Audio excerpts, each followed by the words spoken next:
नमस्कार स्टूडेंट्स, आपका स्वागत है।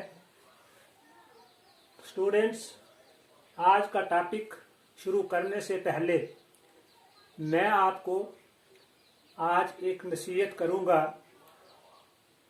कि आपके सिलेबस के रिलेटेड जितने भी टॉपिक्स की वीडियो जारी की गई हैं उन वीडियोस को ज़रा ध्यान से देखें, क्योंकि इन वीडियोस में हर टॉपिक के रिलेटेड सभी टीचिंग एड्स का इस्तेमाल किया गया है और साथ ही वो सारी अहम इमेजेस दिखाई गई हैं जिससे हमारा टॉपिक आसान हो जाता है।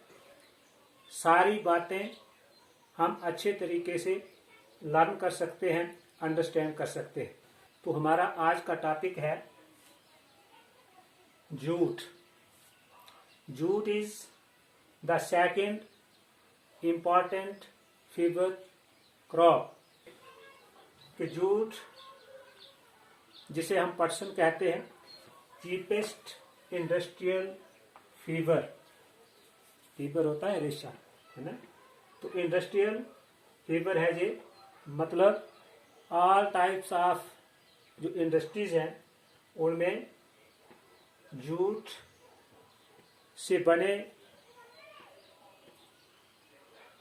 जो आइटम्स हैं, आप इसके रोप्स या दूसरे बैग्स देख सकते हैं जिनमें इंडस्ट्रियल मटेरियल को पैक किया जाता है। तो इसलिए इसको इंडस्ट्रियल फीवर कहते हैं। Also called as golden fibre, इसको सुनहरी रेशा भी कहा जाता है, क्योंकि लार्ज स्केल पर हम जूट फीवर से बना प्रोडक्ट इस्तेमाल करते हैं।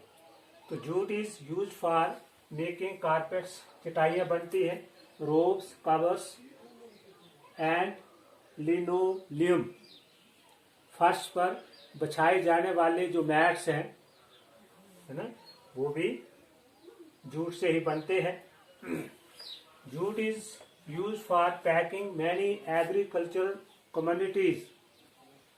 एग्रीकल्चर कमोडिटीज, है ना, को पैक करने के लिए जूट के बड़े बैग्स का ही इस्तेमाल किया जाता है। आप देखते हैं एग्रीकल्चर कमोडिटीज, चाहे चावल है, गेहूं है, दालें हैं, चीनी है ना, ये सब की सब पैक की जाती हैं किसमें? जूट से बने कवर्स में, है ना, बैग्स में, है ना। तो jute is called the brown paper of wholesale trade, है ना।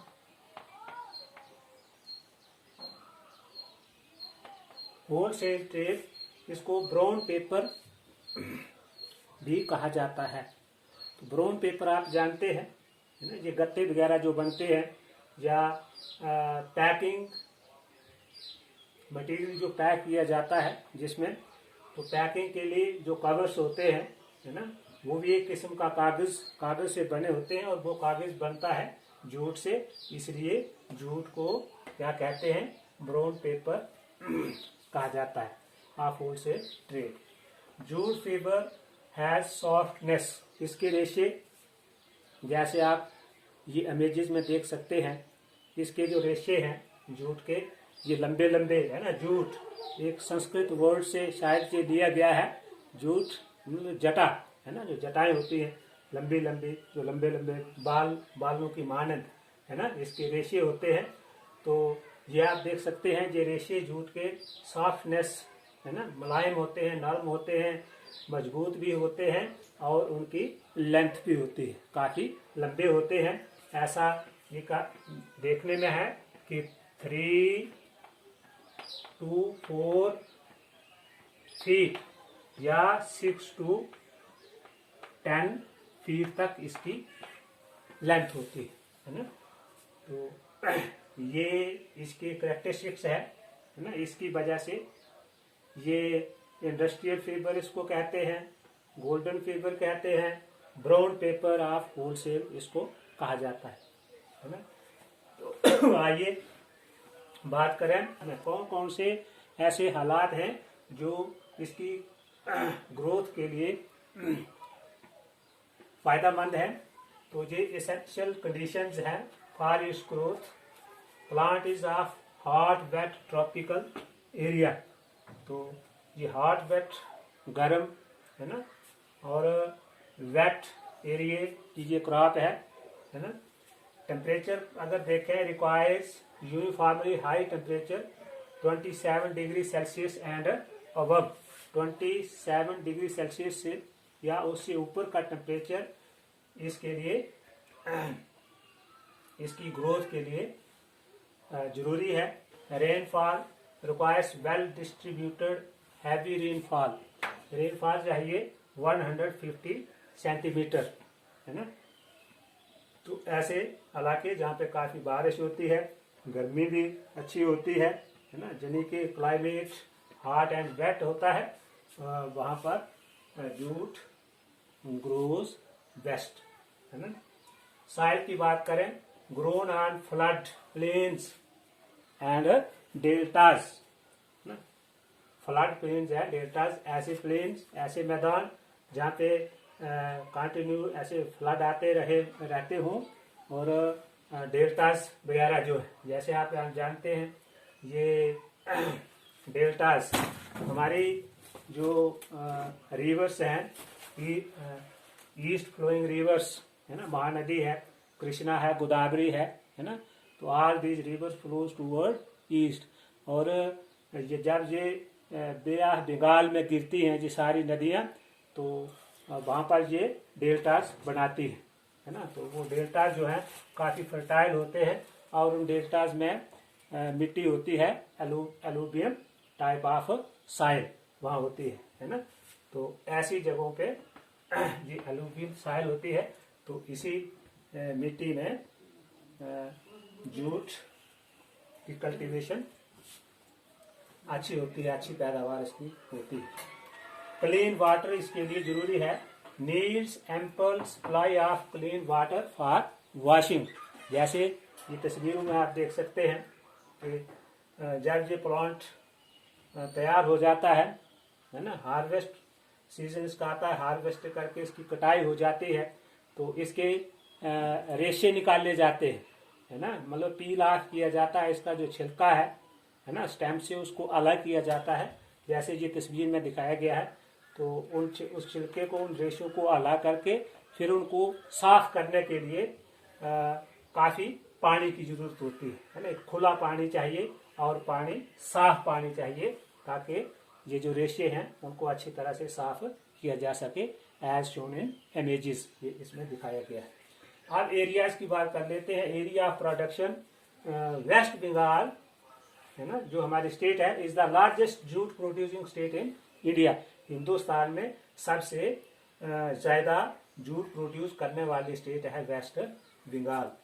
वेयर जूट इज ग्रोन, तो ये वेस्ट बंगाल में ये गंगा जो डेल्टा है ना, तो आप जानते हैं गंगा जब बहती है तो वेस्ट बंगाल से होकर जाती है, वेस्ट बंगाल में इसको हुगली के नाम से जानते हैं। तो ये गंगा के जो डेल्टा है वेस्ट बंगाल में बने हुए डेल्टाज, तो वहाँ पर ये डिस्ट्रिक्ट है मुर्शिदाबाद है ना,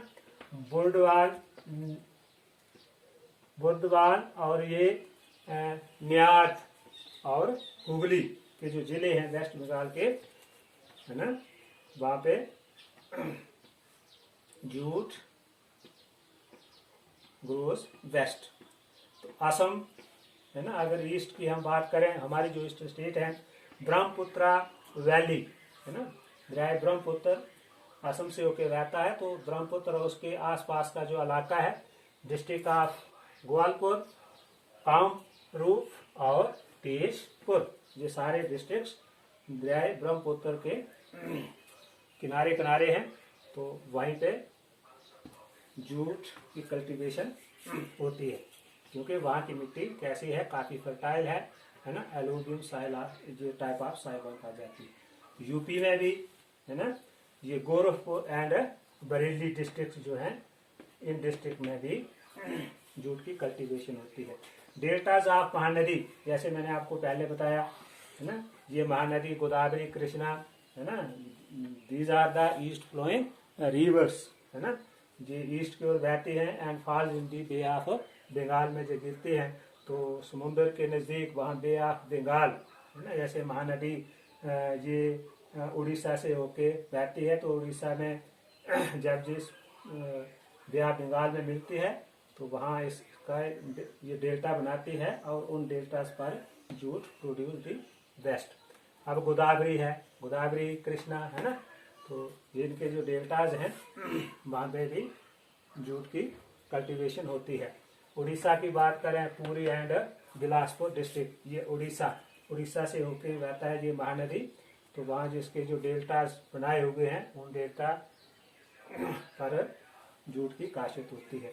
नॉर्दर्न ईस्टर्न स्टेट की बात करें तो ये मेघालय है, त्रिपुरा और मणिपुरा है ना, ये जैसे ये मैप में दिखाया गया है तो ये पूरा ये एरियाज हैं या regions and states of India where jute is produced है ना, ये इसकी कल्टीवेशन की जाती है।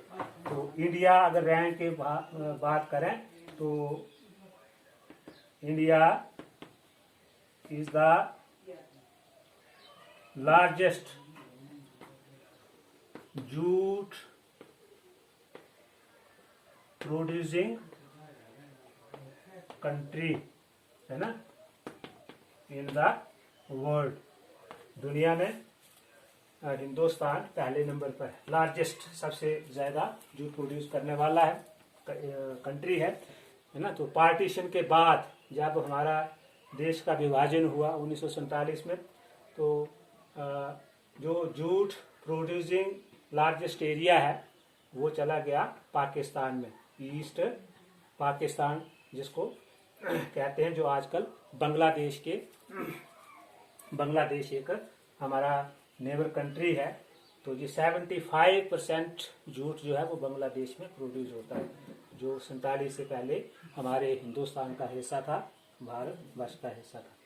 तो फिर भी आज भी इंडिया जो है is the largest jute producing country in the world. और स्टेट की बात करें तो वेस्ट बंगाल है ना, is the largest jute producing state in India. तो that was all about the production of jute. उम्मीद है कि ये वीडियोस आप अच्छे तरीके से वॉच करेंगे और इसका भरपूर फायदा उठाओगे। थैंक्स, धन्यवाद।